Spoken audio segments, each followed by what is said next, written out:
Kenalkan, nama saya Dinda Ramadhani Kurotayun dengan NIM 17096230335 dari Fakultas Ekonomi, Program Studi Pendidikan Administrasi Perkantoran. Pada kesempatan kali ini, saya akan mempresentasikan hasil resensi buku yang telah saya baca berjudul Quo Vadis Pendidikan Kita. Quo Vadis sendiri berasal dari bahasa Latin yang artinya kemana engkau pergi. Jadi, arti keseluruhan dari buku ini adalah kemana engkau pergi pendidikan kita. Pertama yang akan saya bahas adalah identitas buku. Di sini terdapat judul buku yaitu Quo Vadis Pendidikan Kita, jumlah halaman 266, penulis Indra Yusuf, editor Akbar Iskandar, desain cover Jack, terletak Henry Ceka, lalu terakhir penerbit Pustaka Belajar. Selanjutnya adalah biografi penulis, yaitu Indra Yusuf. Beliau lahir di kota Cirebon pada 22 Februari tahun 1977. Pendidikan dasar hingga menengah diselesaikan di kota kelahirannya. Pendidikan dasar penulis yaitu SDN Karangyuda dan SMP Negeri 4 Cirebon.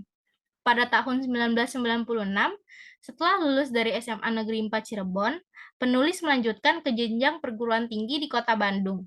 Kecintaannya pada dunia pendidikan dan lingkungan menyebabkan pilihannya jatuh ke jurusan Pendidikan Geografi Universitas Pendidikan Indonesia atau UPI sebagai tempat menimba ilmunya. Meski seorang guru, namun penulis memiliki hobi di bidang jurnalistik dan tulis-menulis.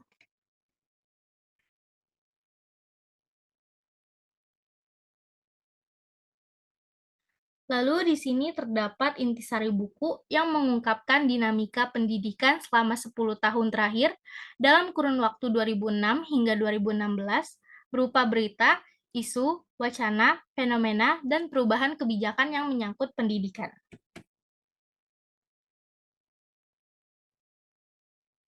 Selanjutnya, terdapat dua topik utama yang dibahas di dalam buku ini. Topik yang pertama adalah kebijakan pendidikan.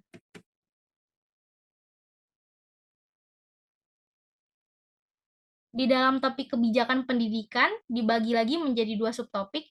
Yang pertama, kebijakan desentralisasi dan politisasi pendidikan. Kebijakan ini awalnya diharapkan mampu membenahi dan meningkatkan kualitas guru dan sekolah dengan memanfaatkan sumber-sumber pajak lokal. Namun dalam implementasinya, guru dan sekolah sering menjadi objek kepentingan politik para penguasa. Lalu yang kedua ada agenda pendidikan minus kejujuran.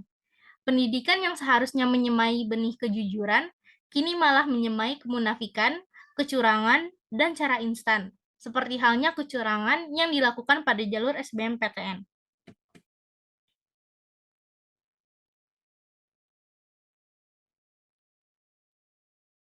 Topik yang kedua adalah pendidikan karakter. Di dalam topik pendidikan karakter juga dibagi lagi menjadi dua subtopik. Yang pertama adalah selamatkan generasi muda dari nafsa. Hadir karena banyak remaja yang terlibat dalam kasus pencurian yang hasilnya akan dipergunakan untuk membeli narkoba. Persoalan ini timbul sebagai kelalaian orang tua, lembaga pendidikan, dan lingkungan masyarakat. Untuk itu diperlukannya pendidikan karakter berbasis agama dan penanaman nilai-nilai moral dalam membentengi generasi muda. Lalu yang kedua, pendidikan anti korupsi di sekolah. Hal ini hadir karena maraknya praktik korupsi yang sudah menjalar hampir ke seluruh lembaga negara hingga ke sektor pendidikan yang berpotensi ditiru oleh peserta didik, sehingga menciptakan generasi-generasi yang koruptif. Maka perlu dihadirkannya pendidikan anti korupsi untuk membentuk karakter dan membangun kesadaran agar dapat memerangi bentuk perilaku bersifat koruptif.